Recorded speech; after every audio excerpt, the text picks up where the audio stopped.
Makalipas nang huli kong makita si Jello. Tama. Kung hindi ako magpupumilit, hindi naman kami magkikita.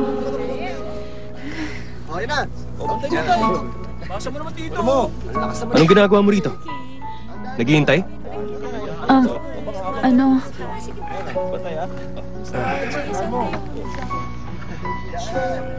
Long time no see. Ba't di na kita nakikita? Kasi... aalis na ako, maiwan na kita. Iiwan mo ako mag-isa?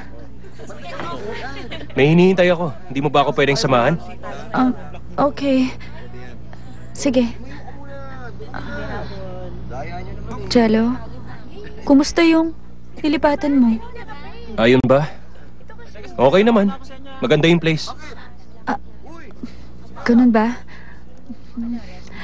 Ano naman ang mga kinakain mo? Minsan, doon ako kumakain sa pinagtatrabahuan ko. Ipinagluluto rin ako. May nagluluto para sa kanya. Bigla ka na lang namuhay ng mag-isa. Hindi ka ba nalulungkot? Hindi ako nalulungkot. Dahil, lagi naman kami magkasama ni Era eh.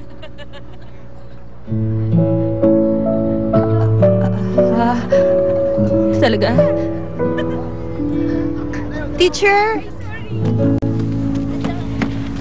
Late na ba ako? Sakto lang ang dating mo. Gusto ko talaga makapasok dito sa parang university. At ngayon nandito ako, mas naiengganyo ako mag-aral. Sandali. Kung hindi ako nagkakamali, ikaw si Honey O? Paano mo ako nakilala? Dahil kay Teacher Era. Eksakto talaga ang description niya sa'yo. Marami na rin ako naririnig tungkol sa'yo. Kaya nakilala agad kita. Ganun ba? Ano? Anong narinig mo? Nasa bottom ka raw ng class niyo dati. Pero pagkatapos kang i-tutor ni Teacher Jello, nakapasok ka sa top 50. Ang ganung record, may ituturing na school legend. Siguro. Legend. Teacher! Kanina ka pa ba? Hindi, kararating ko lang.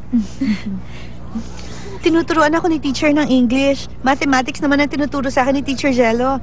Gusto kong mag-apply dito sa parang university. Teacher? Kung gano'n ang ibig sabihin nun? Pumupunta sila sa bahay namin 3 times a week. Tuwang-tuwa nga sa kanilang dalawang mama ko eh.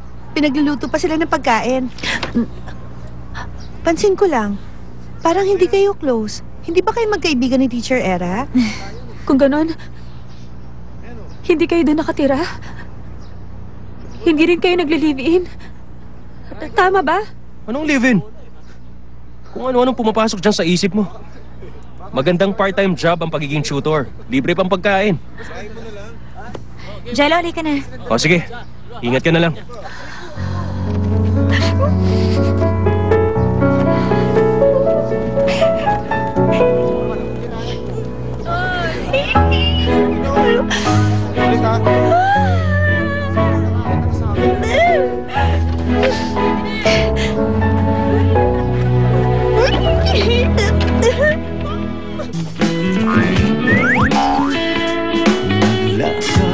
Anong problema? Wala ka sa kondisyon. Buti pa, umuwi ka na. Hindi, ayoko. Miss, ikaw na munang bahalang magturo kay Justin. Okay lang yon. Wala tayong choice. Ikaw ang nagdurusa sa kapalpakan niya. Naawa tuloy ako sa'yo, Jello. Magkasama tayong dalawa sa buong magdamag. Kahit na ano, posibleng mangyari. Gaya na lang ng kissing. O kaya, pwedeng may mangyari na masigit pa doon. Palalampasin ng pagkakataon.